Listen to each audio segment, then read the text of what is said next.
নমস্কার সকলকে। আজ আমরা লাভ ক্ষতির কয়েক ধরনের অঙ্ক নিয়ে আলোচনা করব, যেগুলো সাধারণত বিভিন্ন চাকরির পরীক্ষার জন্য ভীষণ গুরুত্বপূর্ণ। তো আজকের ক্লাস শুরু করা যাক। প্রথম অঙ্কটা কি বলেছে দেখে নিই। একটি সাইকেল 1400 টাকায় কিনে কত টাকায় বিক্রি করলে 15% ক্ষতি হবে। সবসময় মনে রাখবে, কোনো কিছুর উপর লাভ বা ক্ষতি না বললে তখন সর্বদা আমরা ক্রয় মূল্যকে 100% ধরবো। ক্রয় মূল্য সমান 100%। এবার একটি সাইকেল 1400 টাকায় কিনে, তাহলে এখানটায় এই 1400 টাকাটা হচ্ছে ক্রয় মূল্য। ঠিক আছে, এখানে 100% ধরেছি, আর এখানে ক্রয় মূল্য আছে 1400 টাকা। এটা হচ্ছে আসল ক্রয় মূল্য, অ্যাকচুয়াল ক্রয় মূল্য, আর এটা হচ্ছে ধরেছি আমি। ঠিক আছে, তাহলে এইটা আর এইটা দুটো সমতুল্য, এইটা আর এইটা অ্যাকচুয়ালি সমান। তোমাকে বলেছে কত টাকায় বিক্রি করলে 15% ক্ষতি হবে। যদি ক্রয় মূল্য 100% হয়, তাহলে বিক্রয় মূল্য কত হবে? যেহেতু 15% ক্ষতি হয়েছে, তাহলে বিক্রয় মূল্য কত হবে নিজেরা বলো। বিক্রয় মূল্য সমান হবে 100 থেকে 15% কম, মানে হচ্ছে 85%।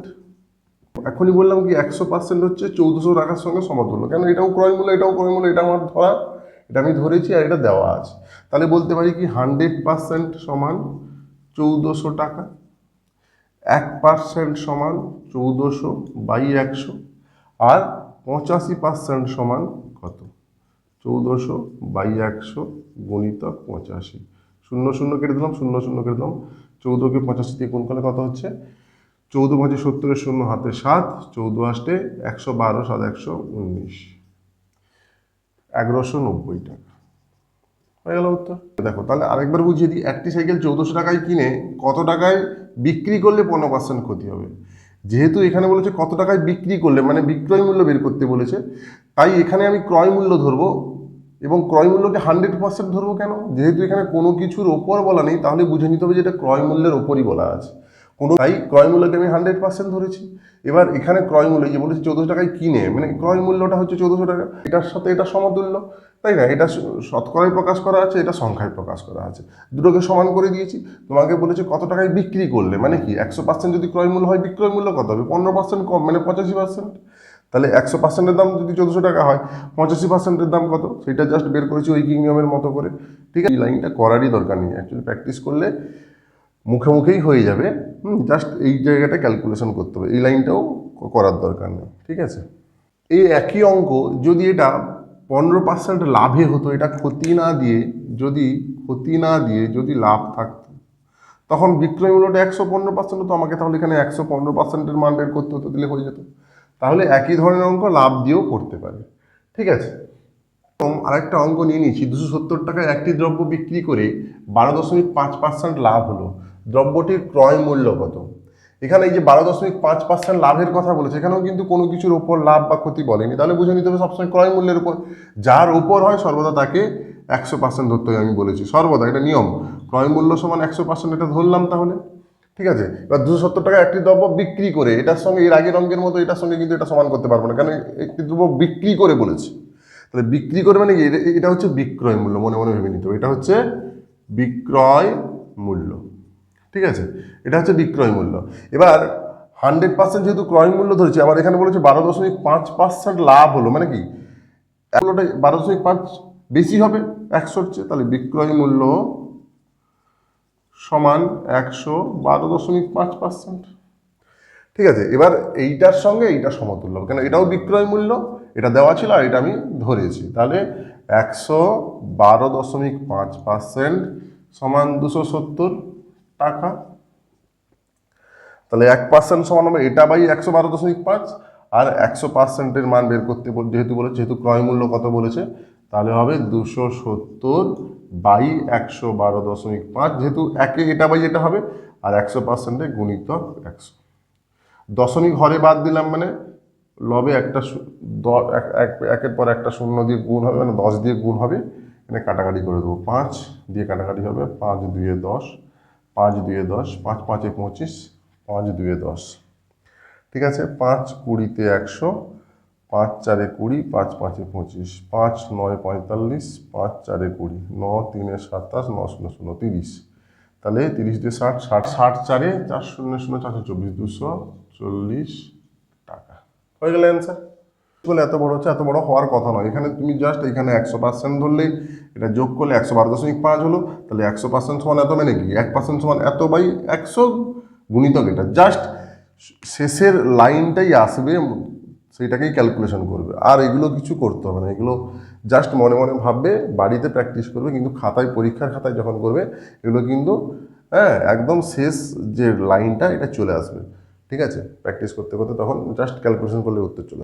পরের অঙ্কটা কি বলেছে দেখি, একটি দ্রব্য 15% লাভে বিক্রি করা হয়েছে, যদি বিক্রয় মূল্য 200 টাকা বেশি হতো তবে 25% লাভ হতো, দ্রব্যটির ক্রয় মূল্য কত? দেখো এই অঙ্কটা কি ধরনের হবে, এটা কিন্তু শর্ট ট্রিকের মাধ্যমে খুব কম সময় হয়ে যাবে। দেখো এটা একদম সিম্পলভাবে হয়ে যাবে। দেখো 15%, আমি বলেছি কি বারবার যে ক্রয় মূল্যকে সর্বদা কোনো কিছু না বলে দেওয়া থাকলে, কোনো কিছুর উপর লাভ বা ক্ষতি বলে নেওয়া দেওয়া থাকলে ক্রয় মূল্যকে সর্বদা 100% আমি ধরে নিলাম। ঠিক আছে, এবার 15% লাভ করেছে মানে তখন বিক্রয় মূল্য কত? 115%। এবার এটা পরিবর্তিত বিক্রয় মূল্য, পরিবর্তিত বিক্রয় মূল্য কত? 125%। এবার এই বিক্রয় মূল্য থেকে এই বিক্রয় মূল্য যেতে কত টাকা বেশি হতে হচ্ছে? 200 টাকা। তাহলে এদের মধ্যে গ্যাপ কত? 115 থেকে 125-এর গ্যাপ কত? 10%। তাহলে আমি বলতে পারি 10% সমান 200 টাকার সঙ্গে সমতুল্য। তাহলে 1% সমান কত হবে? 200/10। এই 1% সমান মনে মনে হয়ে যাবে, করার দরকার নেই। ঠিক আছে, তোমাকে তাহলে বলেছি কি দ্রব্যটির ক্রয় মূল্য কত? 100% সমান কত বের করতে হবে। যেহেতু দ্রব্যটির ক্রয় মূল্য আমরা 100% ধরেছি, তাহলে 200/10 গুণিতক 100, 0 0 কাটলাম, তাহলে 2000 টাকা হয়ে গেল। ঠিক আছে, তাহলে দ্রব্যটির ক্রয় মূল্য হবে 2000 টাকা, অ্যান্সার। পরের অঙ্কটা দেখে নি কি বলেছে, ক্রয় মূল্যের উপর 20% লাভ হলে বিক্রয় মূল্যের উপর শতকরা লাভ কত? দেখো আমি বলেছি যখন কোনো কিছুর উপরে বলেই দেওয়া থাকবে তখন তাকে 100% ধরতে হবে, না হলে ক্রয় মূল্যকেই 100 ধরতে হবে। এখানে কিন্তু ক্রয় মূল্যের উপর 20% লাভ বলে দিয়েছে, তাহলে আমি ক্রয় মূল্যকে 100% ধরে নিলাম। ঠিক আছে, তাহলে বিক্রয় মূল্য কত হবে? এখন বিক্রয় মূল্য হবে 120%। লাভ হয়েছে বলেছে, 20% লাভ হচ্ছে মানে কি বিক্রয় মূল্যটা বাড়বে ক্রয় মূল্যের চেয়ে, তাই তো? বেশি হলেই তো লাভ হয় বিক্রয় মূল্যটা। বিক্রয় মূল্যটা যখন ক্রয় মূল্যের চেয়ে বেশি হয় তখনই তো লাভ হয়, তাই আমি যোগ করেছি। এবার বিক্রয় মূল্যের উপর শতকরা লাভ কত হবে, মানে বিক্রয় মূল্যটা যখন এটা যখন 100 হবে তখন এটা কত হবে, মানে আমি ঘুরিয়ে লিখতে বলি 120%, মানে 120-তে 100 টাকা, 100-এ কত, এইটাই হচ্ছে সমস্যা আর কি। তাহলে এটাকে আমি ঐকিক নিয়মের মাধ্যমে করে দেবো। ঠিক আছে, তাহলে 120-তে যদি 100 আমি ভেঙে করছি, একে হবে 100/120, আর 100 হবে 100/120 গুণিতক 100, 0 0 কাটলো। ঠিক আছে, 2 5-এ 10, 2 6 12, 2 3-এ 6, 2 50-এ 100, তাহলে 50 5-এ 250/3। ঠিক আছে, 250/3 মানে কত হচ্ছে? 3 8 24, 3 3 9, 83.1-3%। এবার তোমাকে শতকরা লাভ চেয়েছে, এটা এটা যেহেতু বিক্রয় মূল্য, যে বিক্রয় মূল্য 100, এটা তাহলে ক্রয় মূল্য বেরাচ্ছে, যেহেতু এই দিকটা আমি জিজ্ঞাসা চিহ্ন ছিল, এটা ক্রয় মূল্যের ঘরে ক্রয় মূল্য 83.1-3% বেরাচ্ছে, তাহলে লাভ কত হবে? 100 বিযুক্ত 83.1-3 হবে 16.2-3%, মানে 16.2-3% শতকরা লাভ হবে। শতকরা লাভ 16.2-3 আর কি, শতকরা বললে পার্সেন্ট বলা হয় না, তো শতকরা লাভ হবে 16.2-3। পরের অঙ্ক দেখি কি বলেছে, বিক্রয় মূল্যের উপর 20% লাভ হলে ক্রয় মূল্যের উপর শতকরা লাভ কত? ঠিক আগের মতো, এখানে ক্রয় মূল্যের জায়গায় বিক্রয় মূল্য আর বিক্রয় মূল্যের জায়গায় ক্রয় মূল্য আছে, নাহলে অঙ্কটা কিন্তু একই। তাহলে বিক্রয় মূল্যের ওপর বলেছে 20% লাভ, তাহলে আমি বিক্রয় মূল্যকে আমি প্রথম 100% ধরে নিলাম। ঠিক আছে, তাহলে ক্রয় মূল্য কত হবে? ক্রয় মূল্য কত হবে? যেহেতু বিক্রয় লাভ হচ্ছে তাহলে বিক্রয় মূল্য বেশি হবে, তাহলে বিক্রয় মূল্য যেহেতু 100%, ক্রয় মূল্যটা কমবে, তাই না? 80% হবে, তাই না? বিক্রয় মূল্যটা ক্রয় মূল্যের চেয়ে বেশি হলেই তো লাভ হয়, তো বিক্রয় মূল্য যখন 100% ধরেছি, ক্রয় মূল্যটা কিন্তু বিক্রয় মূল্যের চেয়ে কমে যাবে, 80% হবে। এবার ক্রয় মূল্যের ওপর বলেছে, ক্রয় মূল্যের ওপর বলেছে, তাহলে ক্রয় মূল্যকে 100 ধরলে, ক্রয় মূল্যের জায়গায় 100 ধরলে বিক্রয় মূল্য কত? সেই আগের মতো ঘুরিয়ে করব। হ্যাঁ, 80-তে মানে 80-তে 100, 80-তে 100, 100-এ কত? ব্যাস হয়ে গেল। এটাকে তাহলে 80-তে 100 হলে একে কত হবে? 100/80, আর 100 হবে 100/80, 100/80, 80-তে 100, একে কত হবে? 100/80 লিখলাম, আর 100 হবে গুণিতক 100, 0 0 কেটে দিলাম, 2 4-এ 8, 2 5-এ 10, 2 2-এ 4, 2 5 10, 2 0 0, 2 25 50, তাহলে 25 5 125%। এটা ক্রয় মূল্য ছিল, এটা ক্রয় মূল্য ছিল, এটা বিক্রয় মূল্য ছিল, ঠিক আছে। তাহলে লাভ কত হলো? লাভ হলো 125 মাইনাস 100 সমান 25%, উত্তর হয়ে গেল, ঠিক আছে। পরের অঙ্ক কি বলেছে দেখে নিই। বিক্রয় মূল্যের উপর 20% ক্ষতিতে একটি দ্রব্য বিক্রি করা হলো, দ্রব্যটি 480 টাকায় বিক্রি করা হলে ক্রয় মূল্য কত? বিক্রয় মূল্যের উপর 20% ক্ষতিতে বলেছে, তাহলে বিক্রয় মূল্যকে আমি এখানে 100 ধরে নেব, 100%। 20% ক্ষতিতে একটি দ্রব্য বিক্রি করেছে, তাহলে আমি প্রথম লিখি বিক্রয় মূল্য হচ্ছে 100%, ঠিক আছে। 20% ক্ষতিতে বিক্রি করছে, আচ্ছা 20% ক্ষতিতে যখন বিক্রি করছে তখন ক্রয় মূল্য বেশি হবে না কম হবে? যেহেতু আমি একটা বাজার থেকে আমি একটা ব্যবসায়ী, তো বাজার থেকে জিনিসটা বেশি দামে কিনে গ্রামের দোকানে কম দামে বিক্রি করছি বলেই তো ক্ষতিটা হচ্ছে, তাহলে বিক্রয় মূল্যটা কম হতে হবে, ক্রয় মূল্যটাকে বেশি হতে হবে। 20% ক্ষতিতে মানে 100 যুক্ত 20 মানে 120% হবে ক্রয় মূল্য।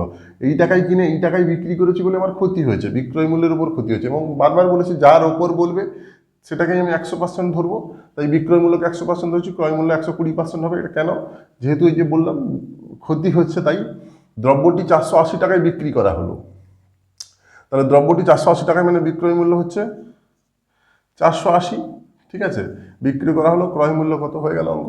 তাহলে একই রকম 100তে হচ্ছে 120, একে হচ্ছে 120/100, 480তে হচ্ছে 120/100 গুণিতক 480, 0 0 কাটলো, ঠিক আছে।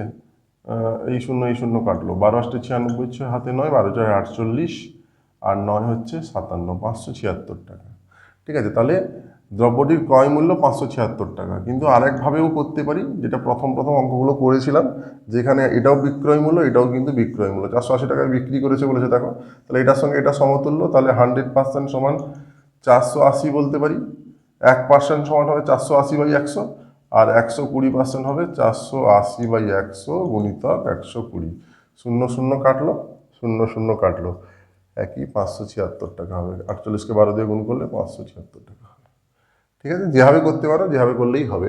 আচ্ছা, আজকের মতো ভিডিওটি কিন্তু এই পর্যন্ত, এর পরের ভিডিওতে আবার দেখা হবে। নমস্কার।